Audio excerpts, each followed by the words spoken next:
Continuamos con el concepto de campo eléctrico que vimos que se definía por medio de este cociente, dividir la fuerza entre una carga de prueba. Esto podemos decirlo de manera resumida, fuerza entre carga. ¿A qué se refiere esto cuando veamos fuerza entre carga? Pues a que nosotros vamos a tener una carga de prueba, Q0 es una carga de prueba. Ya dijimos que es una carga de prueba positiva y pequeña. Esta carga de prueba se le llama de prueba porque nosotros vamos a recorrer todo el espacio y la vamos a colocar en cada punto.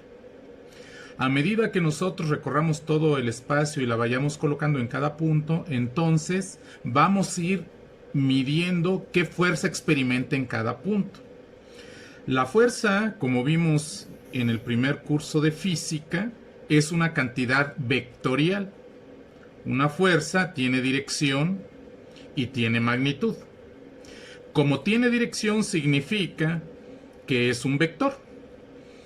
Entonces en cada punto vamos a ver si al colocar en ese punto mi carga de prueba experimenta una fuerza, es decir, un jalón o un empujón de cierta magnitud, o sea, de cierta cantidad y con cierta dirección. Nosotros ya sabemos que igual cualquier vector, en general, lo podemos expresar por medio de los vectores unitarios. Por ejemplo, una fuerza va a tener una proyección a lo largo del eje X que le podemos llamar F sub XY, una proyección a lo largo del eje Y que le podemos llamar F sub YJ y una proyección a lo largo del eje Z que se llama F sub ZK, donde I, J y K son los vectores unitarios. Entonces, cualquier fuerza se nos puede dar en esta forma con las unidades de newtons en el sistema internacional.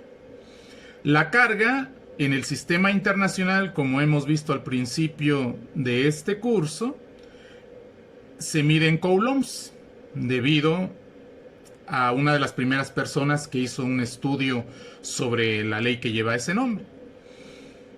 Entonces, el campo eléctrico sería dividir este vector entre lo que es esta carga de prueba. La carga de prueba no es un vector, la carga es un número siempre, un escalar, no tiene dirección, simplemente tiene magnitud.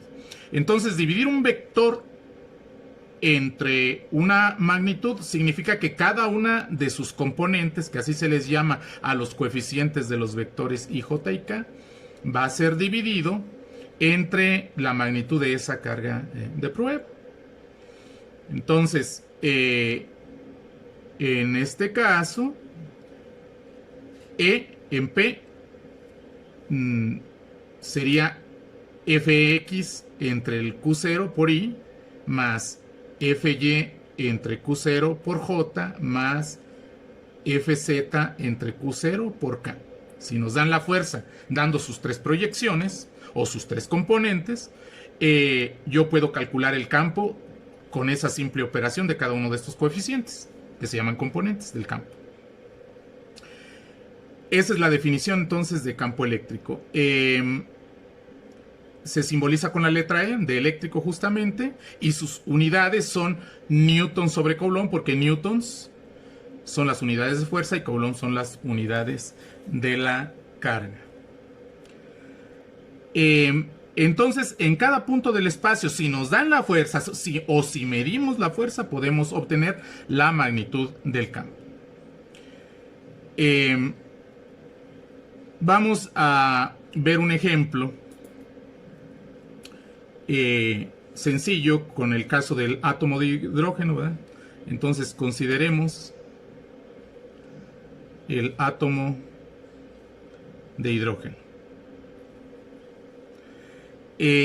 podríamos hacernos la legítima pregunta de cuál es el campo eléctrico que experimenta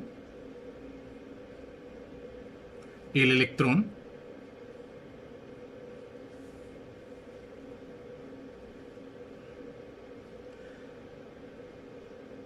en cualquier parte de donde gira, ¿verdad?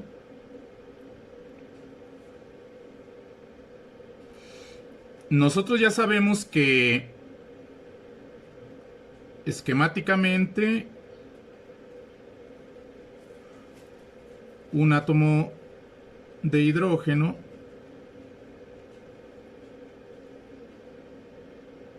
está compuesto por un núcleo que está compuesto por un solo protón y un electrón girando a una cierta distancia, que es el radio de Bohr, ¿verdad? RB le vamos a poner, radio de Bohr. Este radio de Bohr pues se ha medido en la física y más o menos es 0.529 angstroms, ¿verdad? Que nosotros ya en otras clases hemos calculado que sería 0.529. Un angstrom es 10 a la menos 8 centímetros y un centímetro es 10 a la menos 2 metros. Entonces esto nos quedaría por 10 a la menos 10 metros, y escribiéndolo esta notación científica pues sería 5.29 por 10 a la menos 11 metros. Más o menos ese es el valor del radio de Bohr, que es la distancia a la que gira el electrón en su estado base alrededor del protón, viéndolo de una manera simple.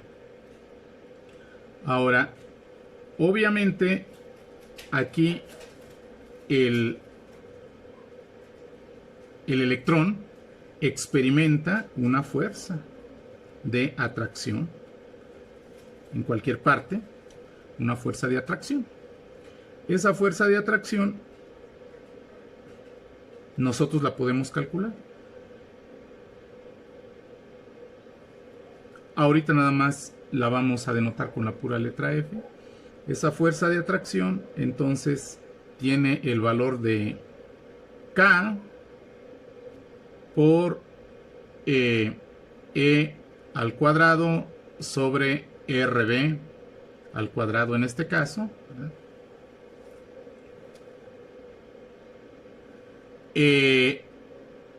Por un vector unitario que va en la dirección de P a E, ¿verdad? Podemos escribir eso de la siguiente manera.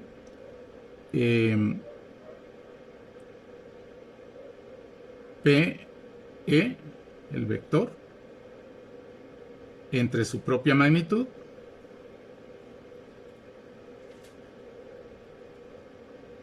y con un signo menos.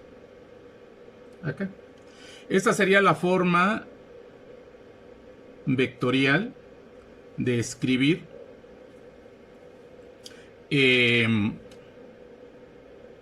esta fuerza. Vamos a explicar un poquito qué es esto. La K ya sabemos que es la constante de Coulomb, que vale más o menos 8.988 por 10 a la 9 newtons metro cuadrado sobre Coulomb cuadrado. La E se le llama E porque esto significa la carga elemental, según hemos estudiado ya también antes, y vale 1.602 más o menos por 10 a la menos 19 coulombs.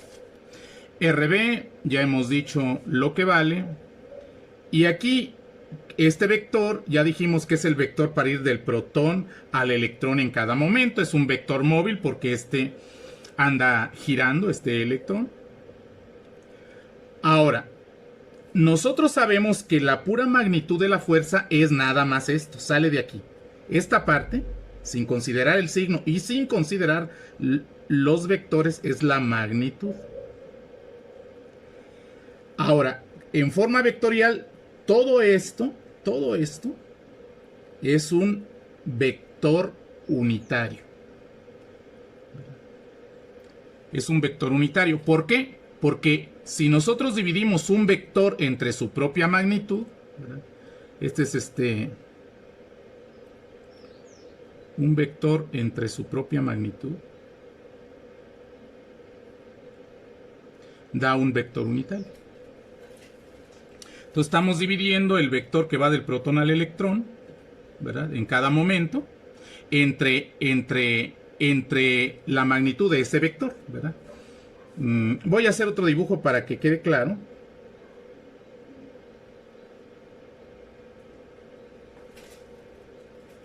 A los que no les queda claro. Que el vector PE es este vector. Claramente, y del protón al electrón, en cada momento, ¿verdad?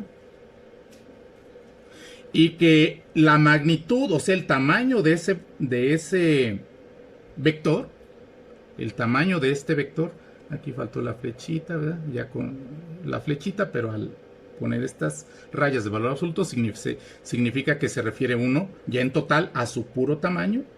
Vale, pues el radio de Bohr, obviamente, ¿verdad? Es el tamaño de aquí, de este vector, es el radio de Bohr. Muy bien.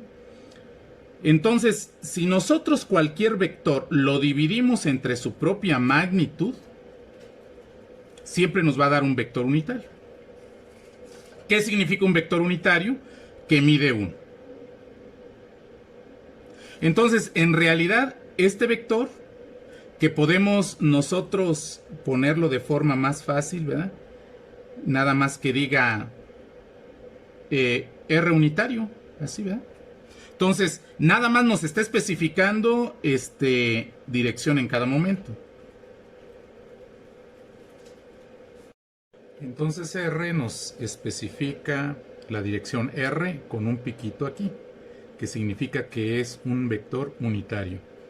Este R unitario es un vector unitario, pero no es como I, J y K, ¿verdad? Entonces, esto es importante, ¿verdad? No es como I, J y K, que son fijos. R, pues en cada momento unitario, R unitario en cada momento va apuntando en este caso a la parte exterior del átomo. Por ejemplo, R unitario, cuando el electrón se encuentra en esta posición, esta sería su dirección, ¿verdad? La dirección de el radio que va del protón al electrón en ese momento. Sin embargo, la única cuestión es que siempre mide 1. Siempre mide 1, ¿verdad? Entonces, aquí es importante señalar que en realidad podemos expresar esta fuerza de la siguiente manera. Entonces, en realidad, esta fuerza la podemos expresar con la fórmula F igual a menos K E cuadrada sobre RB cuadrada por R unitario nada más. Entonces este R unitario no contribuye numéricamente nada porque numéricamente es un 1. Simplemente nos está diciendo que la dirección va hacia afuera del átomo en cada momento. Pero, como la fuerza en realidad en cada momento, la fuerza eléctrica es de atracción, entonces la fuerza tiene que llevar una dirección contraria a el vector unitario. Por eso tiene este signo menos aquí. Entonces, esta es la forma vectorial de escribir esa fuerza que manifiesta el electrón. Y podemos escribir su magnitud, que si no hay confusión podemos escribir simplemente la F sin la flecha, como KE cuadrada sobre RB cuadrada. Entonces, esta es la magnitud de la fuerza. Esta es la fuerza como tal, es un vector. Ahora, nos interesa calcular la magnitud, pero del campo eléctrico a una distancia del radio de Bohr del protón. Bien, nosotros sabemos que esa magnitud pues se da dividiendo la fuerza entre la carga de prueba. Ahora bien, ¿qué es lo que evidencia que hay aquí, según hemos visto, campo eléctrico? Pues de que el electrón se ve afectado, según hemos dicho, por una fuerza de atracción. Entonces, en realidad este electrón, aunque no es una carga de prueba como tal, por ser negativo, y la carga de prueba debe ser en principio positiva, en realidad sí está evidenciando que existe ese campo eléctrico a la distancia del radio de Bohr del protón. Entonces, sí podemos usarlo, haciendo un poquito de trampa, entre comillas, podemos usarlo como carga de prueba para efecto nada más de calcular la magnitud del campo eléctrico. No para calcular la dirección, sino para calcular la magnitud. Entonces, al dividir aquí F entre Q0, en realidad eso equivale a dividir F entre E, que es la carga elemental en este caso, ¿verdad? La carga elemental. Entonces, como F en magnitud, según hemos visto antes, es este cociente, pues entonces sería dividir ese cociente entre E. Haciendo la ley de la herradura, esto se puede simplificar desde el punto de vista algebraico como el cociente de KE entre RB cuadrada. Esto sería entonces la magnitud del campo, en este caso, sería la magnitud del campo. Bueno, ahora, el campo en forma vectorial es escribir esta magnitud que ya tenemos por el vector unitario correspondiente, ¿verdad? Nosotros ya sabemos que tenemos que escribirlo apuntando del protón hacia el electrón, o sea, de adentro hacia afuera del átomo, por el hecho de que si en lugar del electrón ponemos una verdadera carga de prueba positiva, la cual podría ser, por ejemplo, el protón, pues el campo entonces tendría una dirección hacia afuera porque sería dada por la dirección que seguiría la carga de prueba, que siendo positiva pues sería de repulsión, ¿verdad? Viajaría hacia afuera. Entonces por eso lleva la dirección del vector unitario R, y entonces simplemente es ese vector unitario multiplicado por la magnitud que acabamos de calcular. Entonces eso significa que esta es la magnitud, ¿verdad? Es igual en todas partes, pero claro, en cada parte del exterior, ¿verdad? De la capa donde estamos nosotros calculando el campo, lleva distinta dirección dada por el vector unitario en cada punto de esa capa. Ahora, de manera numérica, ¿cuánto vale ese campo? Pues hay que sustituir los valores exactos que vienen en el libro de cada una de estas constantes, ¿verdad? De K, de E, la carga elemental, y de el radio de Bohr. Aquí para ahorrar tiempo, pues vamos a redondear. Por K vamos a sustituir esta aproximación, por E vamos a sustituir esta aproximación, y por RB sustituimos esta aproximación, de manera que podamos hacer las cuentas más rápido. Entonces, esto nos da, en el caso de los exponentes de 10, pues nos da esta parte arriba, de los exponentes de 10 nos da esta parte de abajo, Y pues nosotros aquí lo que nos restaría es más o menos multiplicar, ¿verdad? 9 por 1.6. Si se fijan, pues da aproximadamente igual a 14, redondeando. Y en el caso de que elevamos al cuadrado 5.3, pues 5.3 al cuadrado aproximadamente me va a dar como 30, ¿verdad? ¿Por qué? Porque vive entre 5 y 6. Entonces vean que estamos redondeando. Igual aquí, ¿verdad? Pues 9 por 1.5, si se fijan, pues da 13.5, ¿verdad? Pero pues aproximamos a 14, ya que esto es ligeramente mayor. Bueno, y aquí pues 14 entre 30, pues si se fijan es casi 15 entre 30, o sea casi 0.5. Y entonces aquí haciendo las leyes de los exponentes, 22 menos 10 nos da por 10 a la 2 Newton sobre Coulomb. Y escribiendo esto como notación científica, pues nos da 5 por 10 a la 11, porque 0.5 es 5 por 10 a la menos 1. Entonces nos daría aquí 5 por 10 a la 11 Newton sobre Coulomb. Entonces ese es el valor aproximado de la magnitud del campo eléctrico a una distancia del radio de Bohr, más o menos, ¿verdad? En cada punto y en cada ocasión dado por cada dirección. El campo como tal,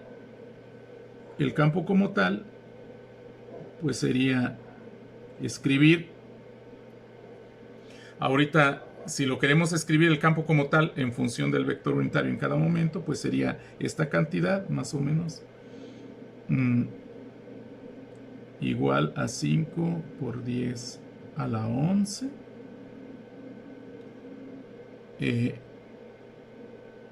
newtons sobre Coulomb por R. Entonces simplemente se le agregaría esto si ya estoy escribiendo el campo eléctrico como tal, que es lo que pedía la pregunta. Bien, este valor tiene desde luego un error, ¿verdad? Un cierto error respecto a que ustedes lo hagan con los valores exactos, con la sustitución de los valores exactos aquí, en lugar de estos valores aproximados. Entonces ustedes ya lo hacen con los valores exactos y les va a dar una cantidad aproximada a esta. Y pueden calcular el error que yo cometí al calcular esta cantidad de 5 por 10 a la 11 Newton sobre Coulomb respecto a la cantidad exacta que ustedes harían sustituyendo los valores exactos con todos los decimales y haciendo todas las cuentas con todos los decimales en la calculadora.